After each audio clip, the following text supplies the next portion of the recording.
Yeah, g'day folks, Smarty VK5VZ. Just got this ts520s video I'm going to make here. It's the serial number 740651, manufactured roughly around 1978. So I've just been right through this radio.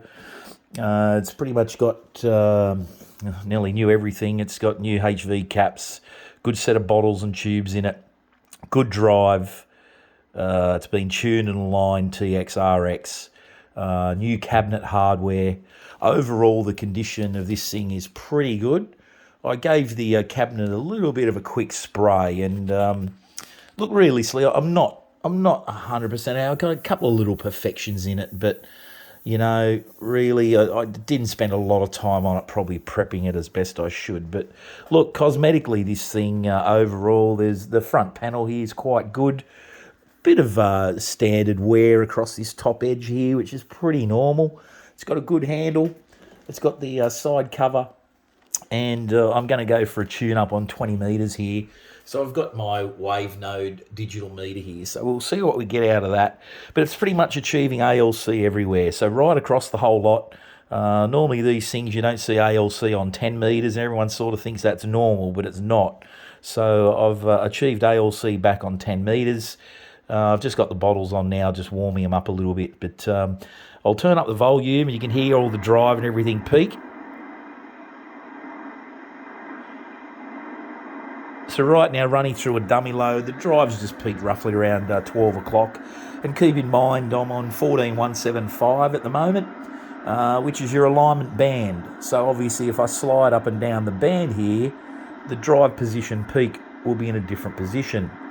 So it's a little bit off there now, like so. So don't be fooled by the drive noise not peaking at 12 o'clock. It'll peak at 12 o'clock based on your alignment positioning for TXRX.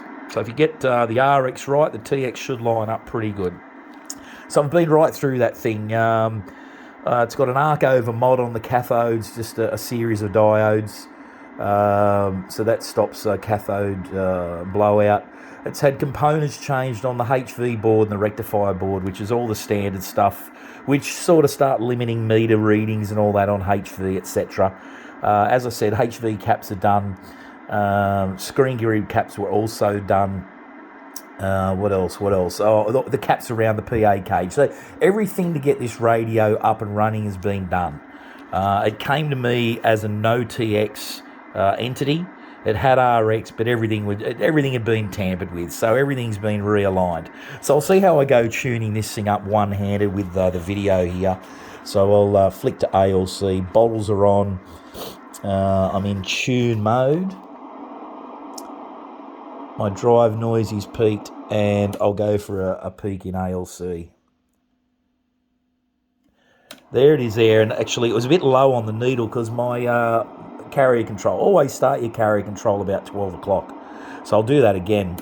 There it is there. So there's our peak in ALC. I'm not sure if you can see that. Peak in ALC is right there. So now I go to IP and I'll dip the plate via the plate control. So I'll watch that meter again. It's hard to read, a lot of reflection. So there's my plate dipped, and currently in tune mode, plate dipped. We're achieving 13 watts peak, which is fine. That's normal. So now I go to CW mode into RF as well. Now I'm going to load and dip the plate and get maximum scale on the meter here. If I get too much of a scale, I can just drop the carrier back a little bit. I didn't show it on the video, but prior to the video, I adjusted the bias to 60 milliamps via the side control. Normally, once you set that, it's a set and forget entity. I do it by habit just to check my my bias voltage or bias current. I always check it. But anyway, I'll go for CW RF and short bursts here. We're going for maximum. There it comes. She's coming up. And you can sort of just keep teetering with these. I'll give it a bit of a break for a sec. Excuse the voice, I've got a bit of a croaky throat. But anyway, so normally 5-7 seconds on tuning. Give it a break, because that driver's working pretty hard until we sort of get it set, and then we'll do the final drop off on the IP. So I'll go again in send. So I've got 122 watts there right now. I reckon I can get a bit more out of that maybe. We're very close to a peak here. Righto, I'm happy there. So let's see what we got. 125. And if I show you that again, as soon as you peak it gets a peak, then it settles. 152 and it drops to 126. So that's pretty good. So now what we want to check, you don't want to drive these hard. So that's your basic tune up there. Go back to IP and get ready to drop the carrier control back down to about 200 milliamps. So see what I've got. She's quite high at the minute there. She's what, 230? I'll get it down to 200, 205. And let's look what we output is.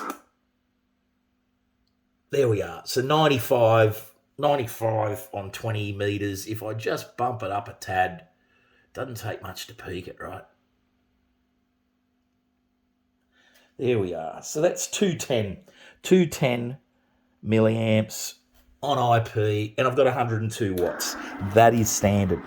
That's where you want to be. So always tune it, peak it, drop back to IP as a last check, drop your carrier control to 200 milliamps. No good flogging them. This thing will probably peak 260 if I turn that carrier control right up. You don't need it. It's just working the bottles hard. Everyone goes, oh, drive them. But at the end of the day, the receiving end for your signal, that extra 40 milliamps, it's going to drive your bottles really hard and get them nice and hot under TX. It might be a quarter to half an S point at the other end in terms of dB. But anyway, so good little radio, this thing. It's coming up for sale. It's going to be on VK Classifieds. A lot of work's gone into it. I reckon I've put probably 25 hours of bench time into this thing. It's all been done great. I'm happy with its end result. It's ready to find a new home for sure. So 7.3s from Port Adelaide, and hopefully someone picks up this good old vintage hybrid. You can't beat them, I reckon. Catch you later.